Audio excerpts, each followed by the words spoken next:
ব্যবস্থা ডিপার্টমেন্ট থেকে করলে ভালো হতো। আমি নিজেও ওইরকমের হয়ে যে আচ্ছা কেউ ক্লাস নিচ্ছে এনজয় করতেছে 5, 6, 7, 10 ঘন্টা করে আছে মনেই হচ্ছে 10 ঘন্টা চলে গেছে। যাই হোক আমরা শুনি এবার। তো সো আমরা এখন welcome back short break. So আমরা এখন এই যা শুনলাম রসের ন্যায্যতার চিন্তা, অমর্ত্য সেনের ন্যায্যতার চিন্তা, এগুলো শুনে এবার বাংলাদেশের বাস্তব অবস্থাটা কি আছে সেটা একটু দেখি। তো এটা একটা মানে আমি সায়েন্সের জিনিসটা কি, যেমন রিসেন্টলি আমি আমার ঘুমের সমস্যা স্লিপ অ্যাপনিয়া আছে একটা টেস্ট হয়েছে। তা আমি দেখলাম বস্তিতে আমি কাজ করছি, পিএইচডি কাজ বস্তির উপরে। তো দেখলাম যে তার সঙ্গে একটা খুব অদ্ভুত এবং সুন্দর মিল আছে। সরি ভুলে গেছি।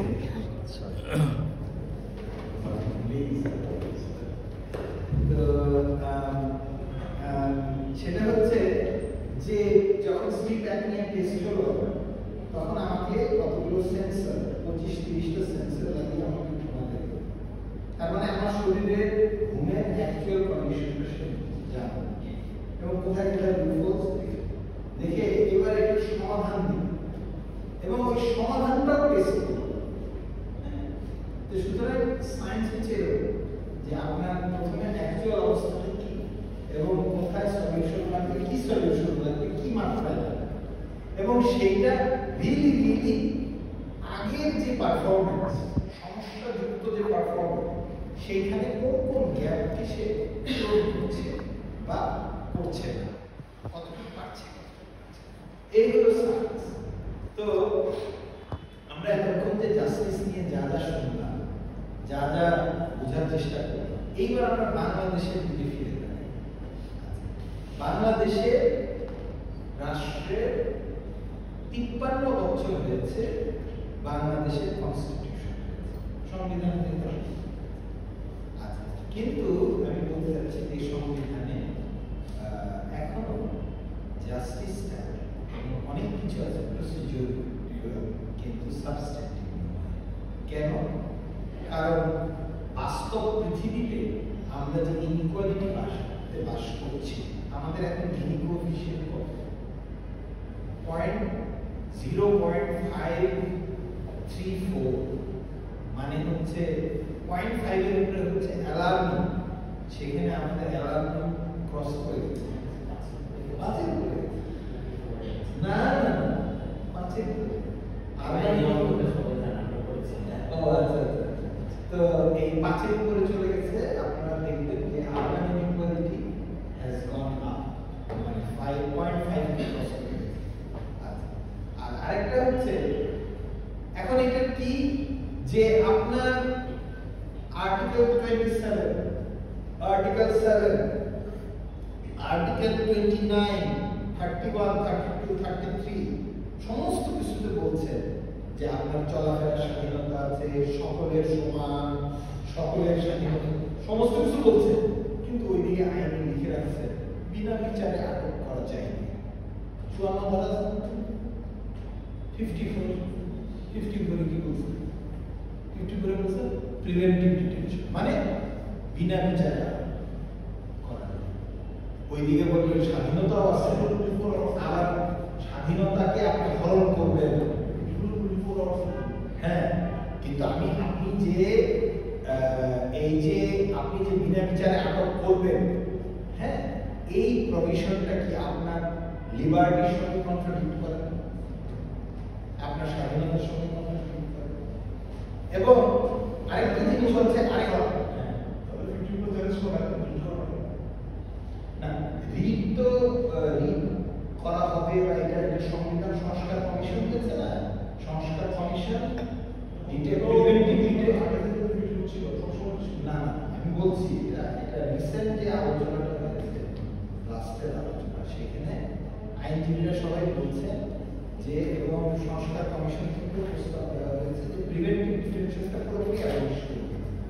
কিন্তু সমস্যা অনুযায়ী আমি এখানে বলছি, যদি একটু শুনেন, তাহলে সমস্যাটা হচ্ছে যে বাস্তবায়ন নেই। আপনি প্রিভেন্টিভ ডিটেনশন বিনা বিচারে আটকাদেশ আপনি অবলুপ্ত করবেন, কে করবে? সরকার করবে, রাষ্ট্র করবে। কিন্তু আপনি যখন পলিটিক্যাল পার্টিজের কাছে যাচ্ছেন, সেই প্রিভেন্টিভ ডিটেনশন নিয়ে মোটেও বলি। আমি একটা কথা বলি, আমি দুইটা জিনিস খুব অদ্ভুতভাবে দেখেছি। আমি একটু সামারি বলি, ডিটেল বলে অনেকক্ষণ কথা বলা যায়। সামারি হচ্ছে যে পলিটিক্যাল পার্টি কনস্টিটিউশন পার্ট আর সাধারণ মানুষের কনস্টিটিউশন পার্ট দুটা। কেন? পলিটিক্যাল পার্টি কনস্টিটিউশন পার্ট করে যেসব জায়গায় ক্ষমতার ব্যাপার আছে, ক্ষমতা অ্যাকুমুলেট করা যাবে, ক্ষমতা রিটেনশন করা যাবে, ক্ষমতা মানে বর্ধিতকরণ করা যাবে, সেই সব ব্যাপারে তারা খুব ইন্টারেস্টেড।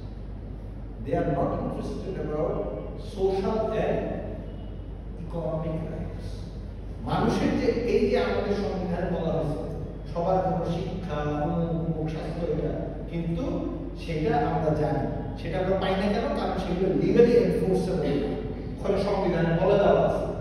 কিন্তু লিগালি এনফোর্সেবল কখন হবে বলে দেওয়া আছে যে যখন রাষ্ট্র কারণ ব্যক্ত করা হয়েছে ৭২ সালে, যখন রাষ্ট্র সেই সক্ষমতা অর্জন করবে। তা আমরা তো মনে করি যে ৫৪ বছর পরে বাংলাদেশের জিডিপি তখন কত ছিল? 72-73-তে জিডিপি কত ছিল? ৫০০ কোটি ডলার। আর এখন এর চেয়ে ২০ গুণ বেশি, তাই না? ২০ গুণ ৩০ গুণ বেশি। তখনকার জিডিপি হচ্ছে ৬ লাখ না কত লক্ষ কোটি টাকা, ৫.৫ না ৬ লক্ষ কোটি টাকা। আর এখন হয়ে গেছে জিডিপি ৮২। তাহলে আপনি বলেন যে এখনো কি আমাদের সক্ষমতা হয়নি? সক্ষমতা বেশি, কিন্তু সেটা এনফোর্সেবল হয় না। কারণ আপনি যদি ঐক্যমত্য কমিশন এবং সংবিধান সংস্কার কমিশনের ডায়ালগ দেখেন, এগুলো যদি ধারাবাহিকভাবে ফলো করেন, আমি ভাই সামারিটা কি? জনগণ চায় অর্থনৈতিক এবং সামাজিক তার অধিকার এক্সপেনশন। পলিটিক্যাল পার্টি সেটাকে চ্যানেলাইজ করতে চায়। কেন চায় না? কারণ পলিটিক্যাল পার্টির সাথে পিপলের একটা এলিয়েনেশন আছে, বিচ্ছিন্নতা আছে। পলিসি আমি বলতে চাই, আমি সোশ্যোলজি পড়ি নাই, কিন্তু আমি যদি সোশ্যোলজি পড়তাম খুব কনফিডেন্টলি বলতে পারতাম যদি এরকম যে বাংলাদেশের পলিটিক্যাল পার্টি হলো একটা সোশ্যাল ক্লাস হিসেবে ক্লাস। আমার যেটা মনে হয়, আমি হয়তো সোশ্যোলজি আমি বলতে পারছি না, কিন্তু আমি সবসময় দেখছি যে পলিটিক্যাল পার্টি একটা আমাদের সমাজে একটা ক্লাস হিসেবে। আর সাধারণ কারণ ও সবসময় দেখবেন ও জনগণের অধিকার নিয়ে যতগুলো কথা বলবো সব নন স্পেসিফিক কথা, সব ভাষা বিরাট শব্দ দিয়ে রেটরিক বলে। রেটরিক মানে হচ্ছে কথামালা, কথার ফুলঝুরি, কিন্তু সে সুনির্দিষ্ট ইকোনমিক এবং সোশ্যাল এক্সটেনশন নিয়ে কথা বলবে না। মানুষের জন্য খারাপ হবে, কেউ বলবে মানুষের জন্য আমার না, সেটাই তো সমস্যা। আমি তো সমাধান দিতে আসি, আমি তো সমাজের প্রেজেন্টে অসুখ যে সমস্যা সেটাকে তুলে ধরতে। সেটা সমাধান তো আমরা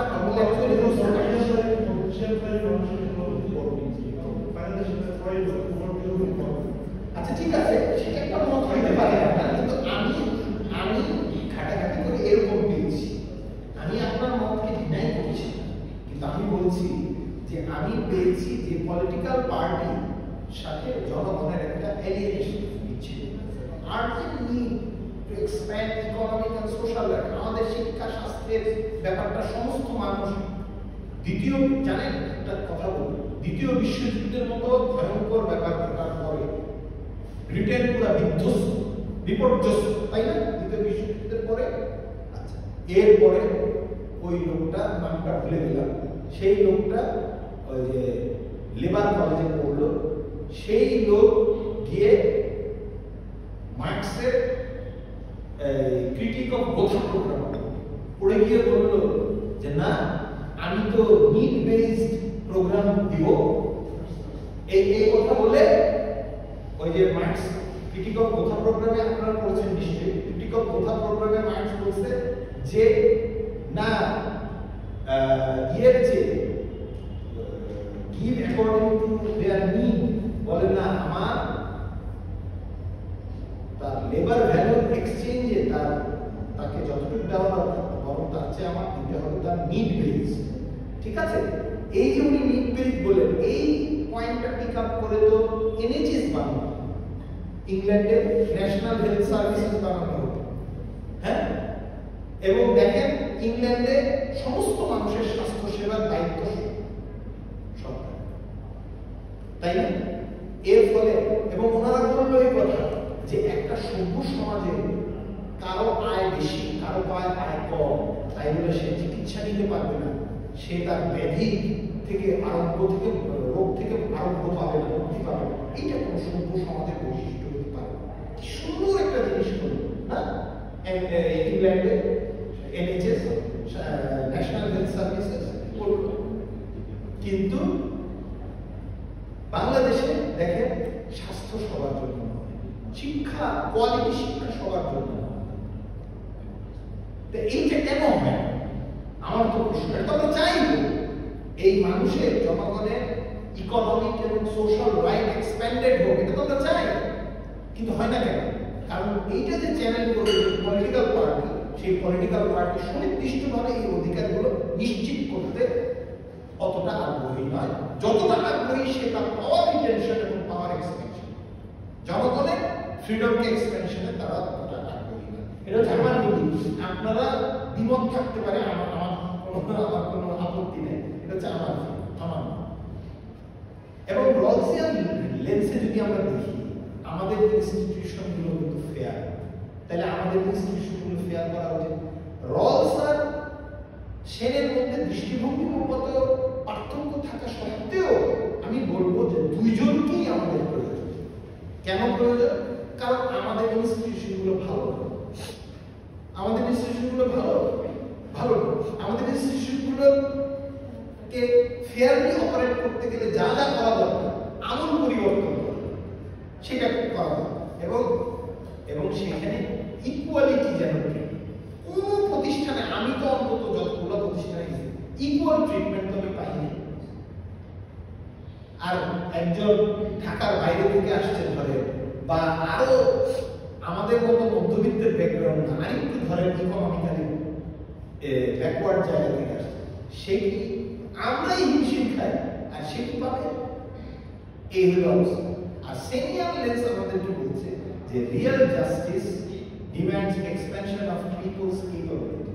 মানুষের সক্ষমতা, রিয়েল সক্ষমতা বৃদ্ধির জন্য রাষ্ট্র শিক্ষার পিছনে কতটুকু ব্যয় করে? তার জিডিপি 2%। দক্ষিণ এশিয়ার মধ্যে সর্বনিম্ন, ভারত পর্যন্ত ব্যয় করে হচ্ছে 4%-এর উপরে। আমাদের দিকে 4%, তার জিডিপি 4%-এর উপরে। হ্যাঁ, আর আমরা গত 20 বছর ধরে জিডিপি 2%। হ্যাঁ, মাদ্রাসা আছে, ধর্মীয় এডুকেশন আছে,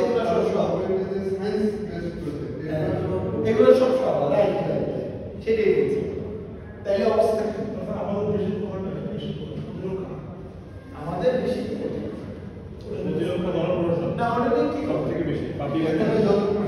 সুতরাং আমাদের একটা লিগাল ইভলভ, আমাদের একটা মোরাল নৈতিক একটা আমূল পরিবর্তন।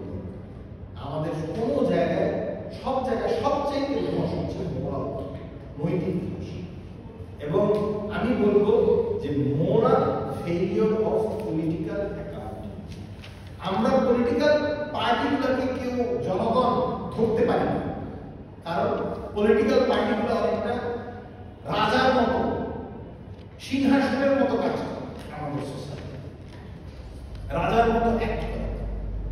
আমরা তাদেরকে বলতে পারি না যে ভাই আমি হচ্ছে তোমার এক্সিস্টেন্সের কেন্দ্রে, আমার স্বার্থ যদি তুমি এক্সপেনশন না করো আমি তোমার ভোট দেবো। কতজন আমরা বলছি? আমি একটা কথা বলি, কোন পলিটিক্যাল পার্টি কিছু মনে করবেন না, একটা কথা বলি, কোন পলিটিক্যাল পার্টি কি তার পলিটিক্যাল ইশতেহারে বলছে যে শিক্ষা আমি এইরকম কোয়ালিটি ইমপ্রুভ করবো? ইশতেহারে আছে?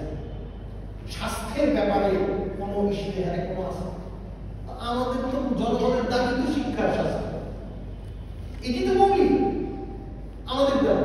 আমাদের দাবি তারা ইশতেহারে রাখে, কিন্তু আমাদের দোষ আমরা কি বলি, ভাই আমি এখন বিয়ে, ভাই আমি এখন জামা, ভাই আমি এখন অমুক, ভাই তুমি যে এই পার্টি করতেছো তোমার শিক্ষা স্বাস্থ্যের দাবি ব্যাপারে তুমি কি বলছো? হে পার্টি প্রধান, আমার এগুলোর এক্সপ্যান্ড না করলে, আমার এগুলোর দাবি তোমার দাবি না দিলে আমি তোমার ভোট দেবো, এটা কি বলছি? কেন বলবেন? আপনি আপনার ক্ষমতা এক্সারসাইজ করবেন না, নাগরিকের ক্ষমতা এক্সারসাইজ করবেন না, আর ওইখান থেকে দুনিয়া সব শত হয়ে যাবে কেমনি? সুতরাং পলিটিক্যাল অ্যাক্টরস প্রায়োরিটাইজ পাওয়ার রিটেনশন, সেটা পাওয়ারকে কিভাবে রিটেনশন করবে, পাওয়ারকে কিভাবে সংরক্ষণ করবে, বেশি দিন ধরে রাখবে, এইটা সে আগ্রহ, এবং রাইট এক্সপেনশনে সে ওভারসাইট, সে উপেক্ষা করে। Economic and social rights are treated as leverage, not responsibility. Justice becomes a procedural exercise, not a moral commitment. Need for transparency, accountability, and এই আমরা যে গভর্নেন্সের কথা বলি, সবাই আমরা গভর্নেন্সের কথা, এই এক শব্দ সুশাসন। সুশাসন মানে কি?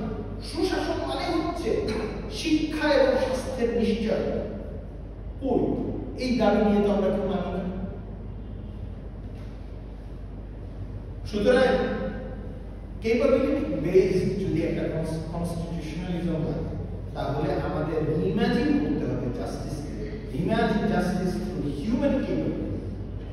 আমরা যেরকম অবস্থায় আছি, আমাদের সক্ষমতা বৃদ্ধি না করলে, আমাদের অ্যাকচুয়াল ফাংশনালিটিজের বান্ডল বিস্তৃত না করলে, আমাদের এই সমাজের ট্রান্সফরমেশন, রূপান্তর, সমাজের রূপান্তর ঘটাতে গেলে মানুষের ক্যাপাবিলিটি এক্সপ্যানশন করতে হবে, মানুষের অ্যাকচুয়াল ফাংশনালিটির বান্ডল বাড়াতে হবে।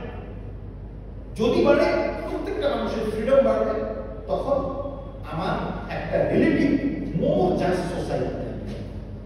কিন্তু সেইটা চাইতে হলে আমাকে রাজনৈতিক দলকে আমাকে ছাড় দিলে চলবে, রাজনৈতিক দলকে বলতে হবে আমি তোমাকে ভোট দেবো, আমি তোমাকে চিনি না। যতক্ষণ পর্যন্ত তুমি আমার মৌলিক দাবিতে, তোমার দাবিতে পরিণত না করবে, ততক্ষণ পর্যন্ত আমি তোমাকে চিনব।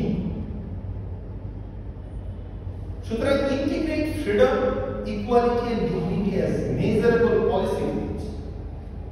Equal education, health and civic participation are core freedoms and not optional benefits. The Constitution must expand to rights in text to rights in life. খালি কনস্টিটিউশনে সুন্দর সুন্দর লেখা লিখে রাখা তাতে কোনো কাজ হবে না। আমাদের রিয়েল লাইফে অ্যাকচুয়াল অ্যাকচুয়ালি আমি কি করতে পারছি এবং কি হতে পারছি সেইটা দিয়ে বিচার করতে হবে। অ্যাকচুয়ালি টেক্সটে লিখায় এবং পলিটিক্যাল পার্টিকে বলতে হবে ভাই তুমি এই জিনিসটি সরে যাও, ওই যে গানের কাগজে লিখো না নাম ওনার মুছে যায়, পাথরে লিখো না নাম ওনার হয়ে যাবে, হৃদয়ে পলিটিক্যাল পার্টিকে বলতে হবে তুমি যদি হৃদয়ে নাম লিখতে চাও তাহলে আমাদের শিক্ষা স্বাস্থ্যের দাবিকে তোমার লিখতে হবে।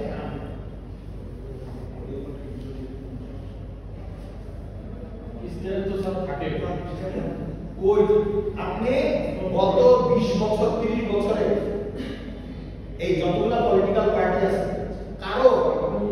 কারো ইশতেহার, আমি সবগুলো ইশতেহার কারো ইশতেহারের মধ্যে এই এই এই শিক্ষা স্বাস্থ্যের দাবি আছে না?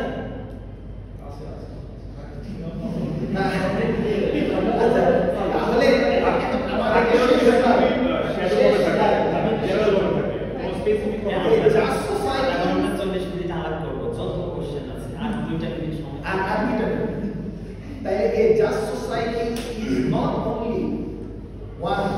distributes goods fairly. তার মানে আমরা খালি গুডসের আলাপ করছি না। আপনি খালি রলস যদি পড়েন তাইলে প্রাইমারি গুডস বলবেন, তাও ভালো। কিন্তু অমর্ত্য সেন বলছে খালি গুডস না, খালি ইনকাম, এরও বাইরে জীবন আছে। যেমন ধরেন একটা ছোট্ট একটা সার্ভে করা হয়েছিল বেলজিয়াম। বেলজিয়ামে তো আপনি জানেন বেকারদের ভাতা আছে, আমাদের দেশের মতো না, আমাদের দেশে বেকারদের মতো না, কিন্তু বেলজিয়ামে তারপরেও তাদেরকে প্রশ্ন করা হয়েছে তারা কোনো একটা সোসাইটি সোশ্যাল গ্যাদারিং বা কোথাও যেতে তারা সেই কেন তাদেরকে যদি বন্ধু বান্ধব বা পাড়া প্রতিবেশী জিজ্ঞেস আচ্ছা তুমি এখন কোথায় আছো, তখন সে নিজেকে বেকার এটা পরিচয় দিতে সে তার কলিজাটা ছোট হয়ে যায়। সুতরাং এই যে সে যে ডিগনিফাইড মনে করে না, যেমন যেমন অ্যাডাম স্মিথের একটা কথা আছে দেখবেন না, সেটা হচ্ছে the ability to appear in public without shame। মানে আমি ওই সময় অ্যাডাম স্মিথের সময় মানুষ পাবলিক গ্যাদারিং কোনো অনুষ্ঠান বা ইয়েতে ওয়ার্কিং ক্লাস যাইতে কি করে জানেন, বুট আর বুট প্যান্ট আর লিনেনের শার্ট। এখন যার বুট প্যান্ট আর লিনেনের শার্ট নাই সে অনুষ্ঠানে যাইতে একটু ইয়ে করতো, সেই ফিল। হ্যাঁ, তাইলে এইটাও একটা কিন্তু ফাংশনালিটি, কিন্তু এইটা কিন্তু সবসময় আপনি পুরো ব্যাপারটা কিন্তু খালি টাকার অঙ্কে মাপলে একটা মানুষ বাইরে অ্যাপিয়ার করতে তার সে মনে করছে যে যেই ধরনের ড্রেস আপ করে আমার বাইরে গেলে আমি সম্মান পাবো অতটুকু ড্রেস আমার নাই, এটা সবসময় কিন্তু এটা কিন্তু খালি মানে ইনকামের ব্যাপার, বুঝতে পেরেছেন? ইনকাম আছে এখানে, কিন্তু এখানে আরো ইনকামের বাইরেও অনেকগুলো ফ্যাক্টর আছে। এই যে আমি ডিগনিটি ফিল করছি না, এটাও তো একটা আমার ওয়েলবিং এর উপর এফেক্ট করে না। A just society is not only one that distributes goods fairly, but one that enlarges the horizon of human possibilities. Justice must be lived in classroom, courts, and communities. Bangladesh's democratic renewal depends on moral imagination. From power-preserving politics to freedom-expanding governance. Among concluding thoughts, the real measure of progress is the freedom that ordinary people enjoy. And let justice in Bangladesh not remain confined to text, but live through fairness, empathy, and freedom. And lastly, I am very glad and I wholeheartedly thank Dr. Dipal Kumar Mondol, Associate Professor, Department of Sociology, University of Dhaka, and for my PhD supervisor, Dr. Selim Jahan, for his guidance and inspiration. Thank you all.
সরকারি চাকরিতে বৈষম্য করে না,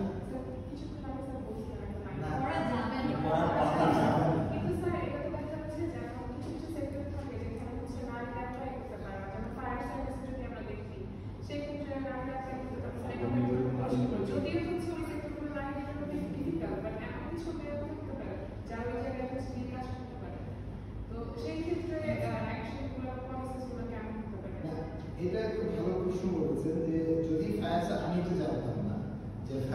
service এবং civil ডিফেন্সে position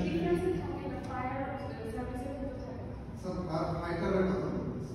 fire fighter ও না, এটা government জবে যদি এরকম না থাকে তাহলে আপনি একটু এই ইনফরমেশনটা ভালো মতো জেনে নিন যে তারা এই ওপেন নারীদের জন্য কেন ওপেন করে, তাদের কোনো ব্যাখ্যা আছে কিনা, তাদের কোনো নোটিশ বা কোনো ইয়ে আছে কিনা। যদি এরকম হয় তাহলে আপনি রিড করতে পারেন, রিড করে আপনি এই জিনিসটা কারণ আমাদের সংবিধান মতে as per constitution of Bangladesh এটা করতে পারবে না। কোনো জেন্ডার বেস, কোনো রিলিজিয়ন বেস এবং কোনো এথনিসিটি বেস, কোনো গভর্নমেন্ট অফিসে ওপেনিং এ জবের ক্ষেত্রে কোনো ডিসক্রিমিনেট নেই।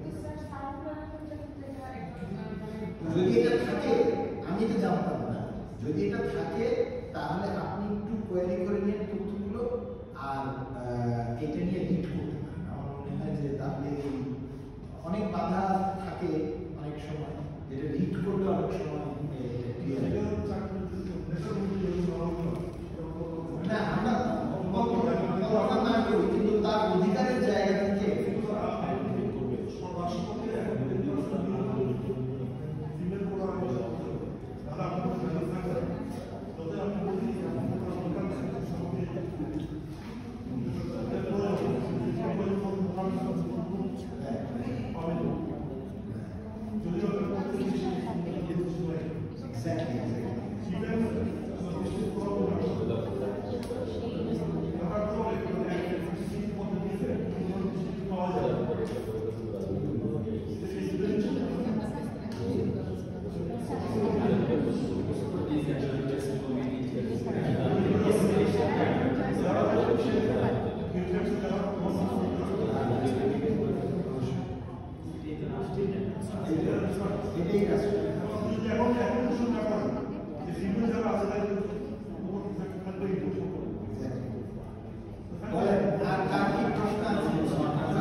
political party involved political employer.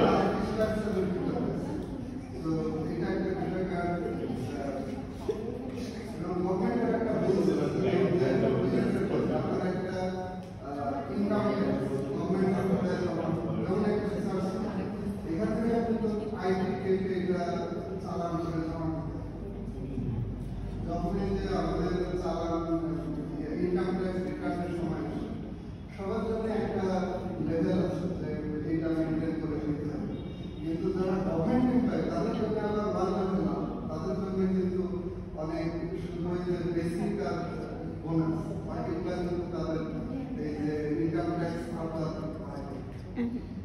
তাহলে এই যে একটা ক্লাস স্ট্রাকচার চলে আসে। এর বাইরে যেটা আরেকটা এই গভর্নমেন্ট এমপ্লয়ের ভিতরেও কিন্তু আবার বিভিন্ন চাচ্ছেন যে বেনিফিটের ক্ষেত্রে গভর্নমেন্ট এমপ্লয় এবং নন গভর্নমেন্ট এমপ্লয়ীদের মধ্যে একটা গভর্নমেন্ট অফিসিয়ালি একটা আনফেয়ার ইয়ে করেছে। গভর্নমেন্ট নন গভর্নমেন্ট তাদের কোনো বেনিফিট দেয় প্রথমত তাদের জন্য কোনো বেনিফিট বা ওয়েলফেয়ার নেই, কিন্তু যারা গভর্নমেন্ট তাদের জন্য কিছু এক্সট্রা প্রিভিলেজ দেয়। ও এটা লাগে আবার যেমন এই যে রলসের ক্ষেত্রে যে প্রিভিলেজ দেওয়া হয় তারা শুধু মানে নিড বা অ্যাডভান্টেজ কিন্তু বাংলাদেশের গভর্নমেন্ট অফিসাররা তো ওই লেভেলের না, তারা লিস্ট অ্যাডভান্টেজ গ্রুপে ক্যাটাগরাইজ করতে পারবে না আবার না এগুলো আপনি শেষ করতে আপনার না আমার শেষ আরেকটু সেটার কথা যেটা বলছেন এখানে তিনটা ভাব বলছেন, এর ভিতরে যদি ডেভেলপমেন্ট হয় যে কারোর ডেভেলপমেন্ট ক্যাপাবিলিটি এমন নয় যে তাদের যে বেনিফিটটা দেওয়াতে তারা কোনো পার্সোনাল ডেভেলপমেন্ট বা সোশ্যাল কোনো ইমপ্রুভ হচ্ছে, হয়তো কিছু পার্সোনাল ইন্ডিভিজুয়াল লেভেলের বেনিফিট। তো তারপরে জাস্টিসের দিক থেকে যদি চিন্তা করা হয়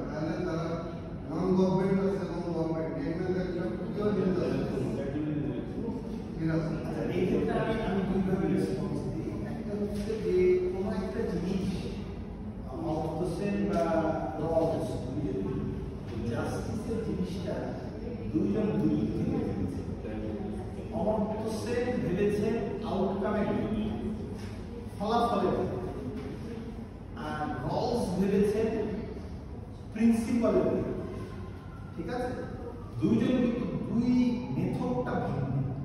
কারণ একজন মনে করেন যে, যেমন ধরেন রলসের কাছে একটা জিনিস মোরাল বললাম না, মোরাল, তাহলে কি হলে একটা জিনিস মোরাল হবে? একটা জিনিস মোরাল হতে গেলে তিনটা গুণ লাগে।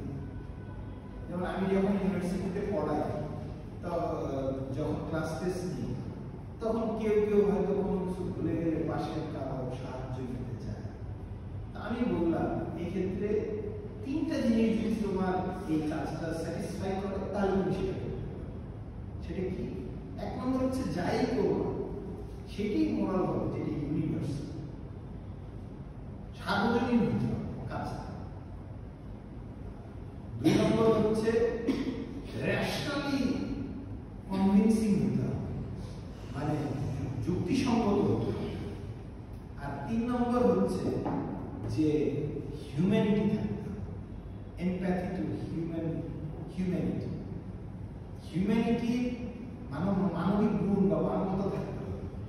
এই তিনটা জিনিসের যদি জিনিস সমন্বয় হয়, তাইলে সেটা এথিক্যাল, নাইলে সেটা এথিক্যাল।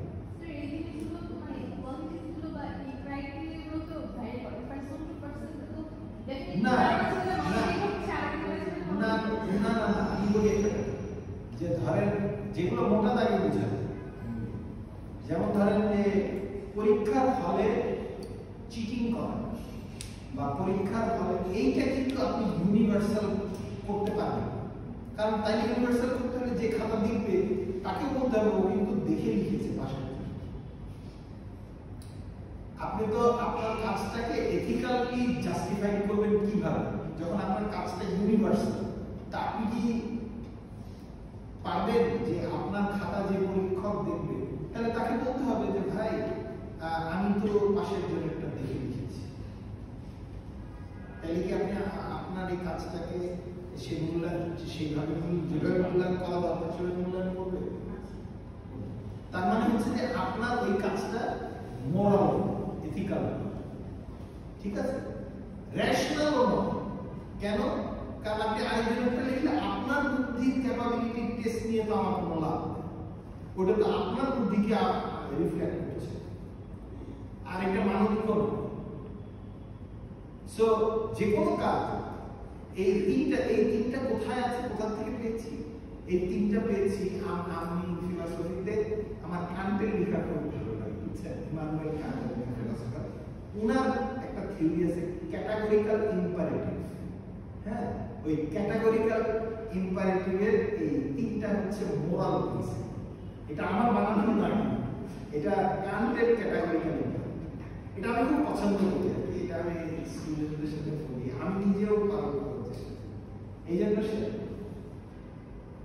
আর আপনি যেটা বলেছেন যে এটা তো ঠিক যে আমাদের সরকার বা এখানে হচ্ছে বুঝছেন কি, মানে একটা ন্যাস্টি পাওয়ার নেই, বুঝছেন? মানে গভর্নমেন্ট এমপ্লয়িদেরকে বেনিফিট দিবে, ফলে আমলাতন্ত্রের সরকার গদিতে থাকতে আমলাতন্ত্রের সাপোর্ট লাগবে, এইটা না, মানে এইসব ন্যাস্টি ব্যাপার। মানে আমি বলছি এইসব ন্যাস্টি ব্যাপার করে তো আদতে তো ভালো একটা সমাজ পাচ্ছি না। একটা ভালো সমাজ পেতে গেলে আপনাকে ফেয়ারলি ট্রিট করতে হবে।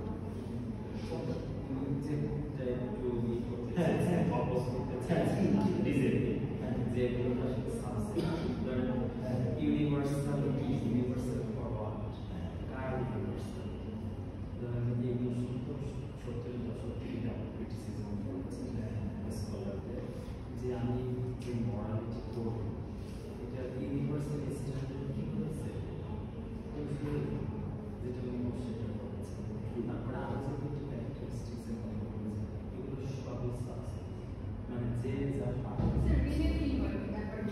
ধরেন বাংলাদেশ একরকম করবে, ইন্ডিয়া একরকম করবে, মিডল ইস্ট একরকম করবে, আমেরিকা সুপার পাওয়ারের এশিয়া না ধারণা সম্পূর্ণ।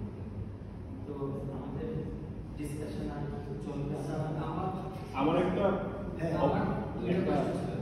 আপনি শেষ করেন তারপর দুইটা কোশ্চেনের মধ্যে প্রথম কোশ্চেনটা হচ্ছে যে আপনি যখন রলসের প্রিন্সিপালের কথা বললেন তখন একটা কথা অ্যাড্রেস করেছেন যে উনি রলস ইনকাম ইনইকুয়ালিটি যে ইনজাস্টিস ওটা অ্যাড্রেস করেন না প্রিন্সিপাল ওইটা আমরা পাই না জি ওইটা হচ্ছে তাহলে অমর্ত্য সেন কিভাবে অ্যাড্রেস করেছে এটা হচ্ছে প্রথম প্রশ্ন আর দ্বিতীয় প্রশ্নটা হচ্ছে আমরা যদি যেহেতু আমাদের সমাজে এখন এই যে মেধার উপর ভিত্তি করে বা যোগ্যতার উপর ভিত্তি করে বা দক্ষতার উপর ভিত্তি করে চাকরি বা কাজ বা স্যালারি নির্ধারণ হয় বা মেরিটোক্রেসি সম্ভবত তো এখানে আসলে তো তাহলে সিস্টেমেটিক্যালি একজন কম দক্ষ লোক বা কম শিক্ষাগত যোগ্যতা সম্পন্ন মানুষ সে হচ্ছে কম স্যালারি পাবে আর একজন বেশি যোগ্যতা সম্পন্ন সে বেশি স্যালারি পাবে তখন এই যে ডিফারেন্সটা হবে যে কারো হচ্ছে 1000 টাকা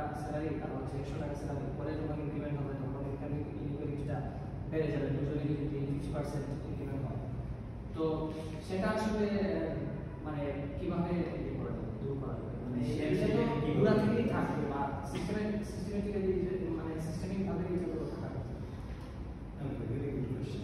আচ্ছা এইটার আমি উত্তরটা দিই যে একটা হচ্ছে যে ধরেন আপনি তো জানেন যে একটা লোক যদি উইদাউট এডুকেশন আর একটা লোক যদি উইথ এডুকেশন হয় এই দুইটা মানুষের ইনকাম সমান হবে। আচ্ছা এইবার আপনি উইদাউট এডুকেশন যদি তাকে বাদ দেন এবং আমরা রিসেন্টলি ডাটা দেখেছি একটু বলি যে উইদাউট এডুকেশন যে গ্রুপটা তাদের মধ্যে পভার্টি লেভেল হচ্ছে 31 to 32%, whereas আমার উইথ এডুকেশন টোটাল জনগোষ্ঠীর মধ্যে আমার পভার্টি লেভেল হচ্ছে only 24%। সেখানেও পভার্টি আছে